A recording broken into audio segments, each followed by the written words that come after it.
संकट मोचन संकट हर लो, मंगल के दिन मंगल कर दो, बड़ी आशा लेके आया तेरे द्वार पे, मेरा मिलन करा दे सिया राम से। बाबा गोस्वामी तुलसीदास जी कहते हैं हनुमान चालीसा में, शंकर सुवन केसरी नंदन, तेज प्रताप महाजगबंदन।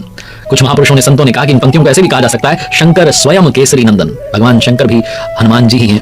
और कहा जाता है शंकर सुवन केसरी नंदन का अर्थ है, सुवन का मतलब पुत्र, भगवान शंकर के पुत्र हैं हनुमान जी। इस पर एक कथा है। अंजना माता जब पुत्र कामना के लिए तपस्या कर रही थी, भगवान शंकर का ध्यान कर रही थी, तो ध्यान में भगवान प्रकट हुए और उन्होंने कहा कि मेरे एकादश रुद्रों में एकादशवां रुद्र जो है महारुद्र, वो आपके यहाँ जन्म लेगा। और कहते हैं कि माता अंजना ने जब अपनी आंखें खोली तो जहां वो तपस्या कर रही थी, उस कटोरी में आकर के एक फल गिरा। कहते हैं कि उसी समय पर अयोध्या में महाराजा दशरथ भी पुत्र प्राप्ति के लिए शिव यज्ञ करवा रहे थे, और उस हवन के बाद में पंडित जी ने राजा दशरथ की तीनों रानियों को फल दिए, जिन्हें खाने से पुत्र प्राप्ति हुई। उन्हीं फलों में से एक छोटा सा अंश लेकर एक पक्षी वहां से उड़ा, और पवन पुत्र की कृपा से वो जो फल का अंश था वो हवा से नीचे गिरा, और माता अंजना जहां तपस्या कर रही थी, सामने कटोरी में वो फल गिरा। और फल खाने के पश्चात माता अंजना ने भगवान शिव का प्रसाद समझकर फल ग्रहण किया। जिन पुत्र का जन्म हुआ वो प्रभु श्री हनुमान है, जिन्हें पवन पुत्र कहा जाता है, जिन्हें शंकर सुवन कहा जाता है। लर्निंग सीरीज देख रहे हैं आप, सीखोगे नहीं तो जीतोगे कैसे। बात करते हैं 5 लर्निंग्स जो हनुमान चालीसा से हमें सीखनी चाहिए। हनुमान चालीसा से पहली लर्निंग मिलती है, पहली सीख मिलती है कि चाहे जितनी शक्तियां मिल जाएं, भक्ति में कमी मत रखिए। बाबा गोस्वामी तुलसीदास जी उसी भक्ति को याद करते हैं और शुरुआत करते हैं हनुमान चालीसा की। श्री गुरु चरण सरोज रज, निज मन मुकुर सुधारी, बरनऊं रघुवर विमल जसु, जो दायक फल जारी। यानी कि गुरु महाराज के चरण कमलों की धूल से मैं अपने मन वाले दर्पण को पवित्र करता हूं और भगवान श्री रघुवीर के निर्मल यश का वर्णन करता हूं, जो चारों फल देने वाला है, धर्म अर्थ काम और मोक्ष को देने वाला है। बाबा गोस्वामी तुलसीदास जी ने इन शुरुआती पंक्तियों के माध्यम से बताया है कि अपने मन को भगवान श्री राम के चरणों में केंद्रित कर दीजिए, आपका मन पवित्र हो जाएगा। और हनुमान जी ने यही किया। वो बहुत शक्तिशाली हैं, लेकिन तब भी उन्होंने अपने मन को केंद्रित किया, अपने आप को स्वयं को समर्पित किया भगवान श्री रघुवीर के चरणों में।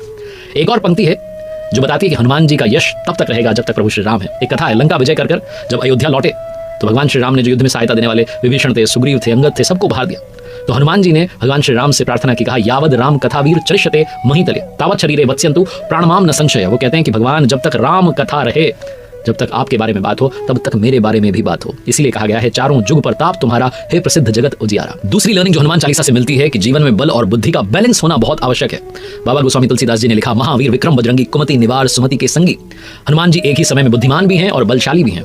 उनके इन्हीं गुणों की चर्चा पूरे ब्रह्मांड में होती है। उनके बल के बारे में तो सब जानते हैं, बुद्धि के बारे में आपको बताता हूं कि लंका विजय के बाद जब अयोध्या लौटे प्रभु श्री राम, तो हनुमान जी आज्ञा लेकर के हिमालय चले गए तपस्या करने के लिए, और वहां पर उन्होंने अपने नाखूनों से शिला पर रामायण लिख दी, जिसे हनुमद रामायण कहा गया। इधर महर्षि वाल्मीकि जी ने भी रामायण लिखी, और वो हनुमान जी को सुनाना चाहते थे कि मैंने कैसी रामायण लिखी, आप बताइए, क्योंकि प्रभु श्री राम के साथ हमेशा रहे हनुमान जी। तो इसी इच्छा के साथ में वो हिमालय पर्वत पहुंचे, और वहां पहुंच करके हनुमान जी से निवेदन किया कि आप मेरी रामायण जो है वो सुन लीजिए, मैंने लिख दी है। तभी उन्होंने देखा कि शिला पर कुछ लिखा, उन्होंने जाकर के पढ़ा तो वो समझ गए कि हनुमान जी ने भी रामायण लिखी है। और जब वो शिला पर जो हनुमद रामायण लिखी थी उसे पढ़ने लगे, उनकी आंखों से अश्रुधारा बहने लगी। हनुमान जी ने पूछा क्या हुआ। महर्षि वाल्मीकि जी ने कहा कि आपने तो इतनी अच्छी लिख दी है, मेरी वाली कौन पढ़ेगा। हनुमान जी ने कहा बस इतनी सी बात। एक कंधे पर महर्षि वाल्मीकि जी को बैठाया, दूसरे कंधे पर वो शिला ली, समुद्र किनारे गए और समुद्र में जाकर के वो हनुमद रामायण प्रवाहित कर दी और कहा मेरी रामायण कोई नहीं पढ़ेगा, सब आप ही की रामायण पढ़ेंगे। इतने ज्ञानवान, इतने भक्ति में डूबे हुए प्रभु श्री हनुमान हमें सिखाते हैं कि बल और बुद्धि का बैलेंस बनाकर चलिए, जीवन में अगर सफलता पानी है। तीसरी लर्निंग जो हनुमान चालीसा से मिलती है कि अगर हम प्रभु श्री हनुमान पर विश्वास दिखाते हैं, प्रभु श्री राम पर विश्वास दिखाते हैं, तो जीवन में जितने कार्य हैं सब हमारे संपूर्ण हो जाएंगे, चाहे जितना मुश्किल काम हो। दुर्गम काज जगत के जेते, सुगम अनुग्रह तुम्हारे देते। हनुमान जी ने बचपन में भी संजीवनी पर्वत को देव गुरु बृहस्पति के कहने पर अपने पिता के लिए उठाकर लाए थे। 2 बार कहा जाता है कि 2 बार उन्होंने संजीवनी पर्वत उठाया था। जब प्रभु श्री राम और रावण का युद्ध हुआ तब भी, जब रावण के पुत्र मेघनाद ने शक्ति बाण का प्रयोग किया तब भी हनुमान जी संजीवनी बूटी लेने के लिए वो पूरा पर्वत उठा करके लेकर आ गए थे। और रास्ते में कालनेमी राक्षस जो था उससे भी उन्होंने युद्ध किया था, उसने रास्ता रोकने की कोशिश की, लेकिन हनुमान जी उस छल को समझ गए और तुरंत उसका वध कर दिया। बलशाली इतने कि समुद्र को लांघ गए और प्रभु की जो मुद्रिका थी वो माता सीता तक पहुंचा दी। तो अगर आप उनका स्मरण करते हैं, हनुमान चालीसा में बताती है कि जितने दुर्गम काम हैं, जितने मुश्किल कार्य हैं, सारे संपूर्ण हो जाएंगे। चौथी लर्निंग जो हनुमान चालीसा से सीखने को मिलती है, जीवन में मित्रता बहुत आवश्यक है। बाबा गोस्वामी तुलसीदास जी ने लिखा कि तुम उपकार सुग्रीव ही कीन्हा, राम मिलाए राजपद दीन्हा, तुम्हरो मंत्र विभीषण माना, लंकेश्वर भय सब जग जाना।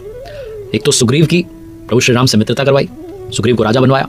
और जब बात विभीषण की आती है, तो जब हनुमान जी माता सीता को ढूंढने के लिए, उनसे मिलने के लिए, प्रभु की मुद्रिका वहां तक पहुंचाने के लिए, संदेश देने के लिए लंका पहुंचे, तो माता सीता की तलाश में थे, ढूंढ रहे थे। तभी विभीषण के महल पर जब उन्होंने प्रभु श्री राम का चिन्ह देखा तो प्रसन्न हो गए, वहां विभीषण से मुलाकात की, परिचय किया, खुद को प्रभु श्री राम का भक्त बताया। दोनों के बीच में बहुत लंबी बातचीत हुई और तभी हनुमान जी समझ गए कि ये व्यक्ति बड़ा काम का है।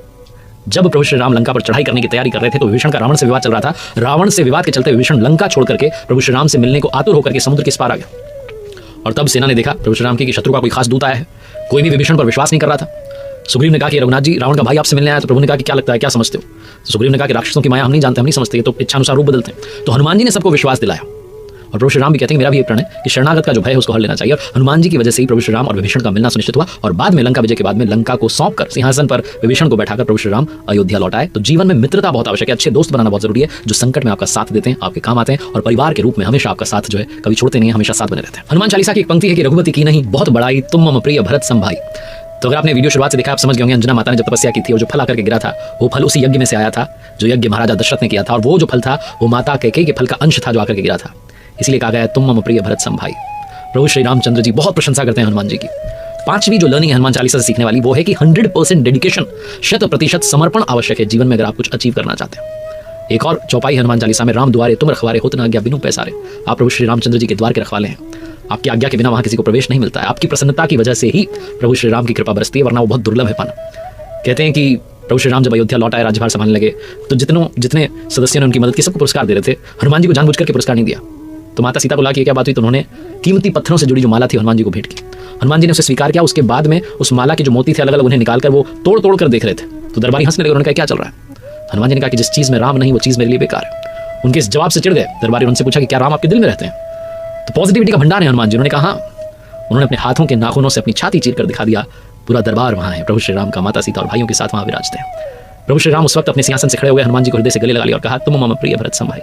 इसीलिए कहा गया कि जब तक लोगों के होठों पर राम का नाम रहेगा तब तब हनुमान जी हमारे साथ हैं, वो हमेशा हमारे साथ हैं। उनकी कृपा हम सब पर बनी रहे। और अंत में 5 और सीखने वाली बातें हैं। वैसे तो पूरी हनुमान चालीसा में काफी कुछ सिखाती है लेकिन 5 और चौपाइयां हैं जो मुझे लगता है कि जीवन का सार समझाती हैं। पहली, ना से रोग हरे सब पीड़ा जपत निरंतर हनुमत बीरा। आप अगर हनुमान जी का जाप करते हैं, सुमिरन करते हैं तो सारे रोग गायब हो जाते हैं। दूसरी, आपन तेज समारो आपे तीनों लोग हाँकते कांपे, सर्वस्व भाव से आप प्रभु को समर्पित कर दें, कृपा बरसने लगेगी। तीसरी, बुद्धि और चतुरता पाना चाहते हैं तो हनुमान चालीसा में कहा गया विद्यावान गुणी अति चातुर राम काज करीबे को आतुर। आप उनका सुमिरन करेंगे तो प्रभु की कृपा बरसेगी और आपको भी यही गुण मिल जाएंगे। चौथी, भूत पिशाच निकट नहीं आवे महावीर जब नाम सुनावे।